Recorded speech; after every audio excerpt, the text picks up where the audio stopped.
Pension ന്യൂസിൻ്റെ പുതിയൊരു വീഡിയോയിലേക്ക് എല്ലാവർക്കും സ്വാഗതം. എല്ലാവിധ സർക്കാർ അറിയിപ്പുകളും നിങ്ങളിലേക്ക് എത്താൻ ഈ ചാനൽ സബ്സ്ക്രൈബ് ചെയ്യുക.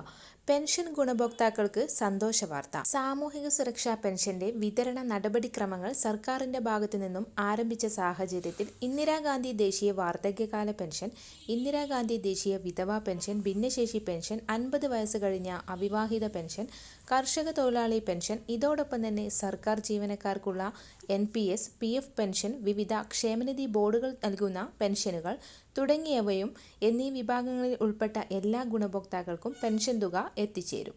ഡിസംബർ മാസത്തിലെ പെൻഷൻ തുക വിതരണം ചെയ്യുമ്പോൾ വാർദ്ധക്യ പെൻഷൻ 200 രൂപയും 80 വയസ്സിന് മുകളിലുള്ളവർക്ക് 500 രൂപയുമായ കേന്ദ്ര വിഹിതവും എത്തിച്ചേരും. പെൻഷൻ തുകയും മറ്റു ആനുകൂല്യങ്ങളും ക്രിസ്മസിനോടനുബന്ധിച്ച് വിതരണം ചെയ്യുന്നതിലേക്കായി 1225 കോടി രൂപയുടെ വായ്പാനുമതി സർക്കാർ തേടുകയും തുക ഇന്നലെ തന്നെ സർക്കാരിന്റെ ഭാഗത്തേക്ക് എത്തിച്ചേരുകയും ചെയ്തിട്ടുണ്ട്. ഈ സാഹചര്യത്തിൽ പെൻഷൻ വിതരണം ആരംഭിക്കുന്നതിന്റെ ഭാഗമായി നടപടികൾ സ്വീകരിക്കുന്നതോടൊപ്പം സാമൂഹിക സുരക്ഷാ പെൻഷൻ എല്ലാവർക്കും എത്തിച്ചേരുമെന്ന് ഇന്നലെ ചേർന്ന വാർത്താ സമ്മേളനത്തിൽ ധനവകുപ്പ് വ്യക്തമാക്കി. ഇതിന്റെ ഭാഗമായി പെൻഷൻ വിതരണ സോഫ്റ്റ്വെയർ കാര്യക്ഷമമാക്കി സ്പാർക്ക് പോലുള്ള സോഫ്റ്റ്വെയറുകളുമായി ബന്ധിപ്പിക്കാനും സംസ്ഥാന സർക്കാർ തീരുമാനിച്ചു.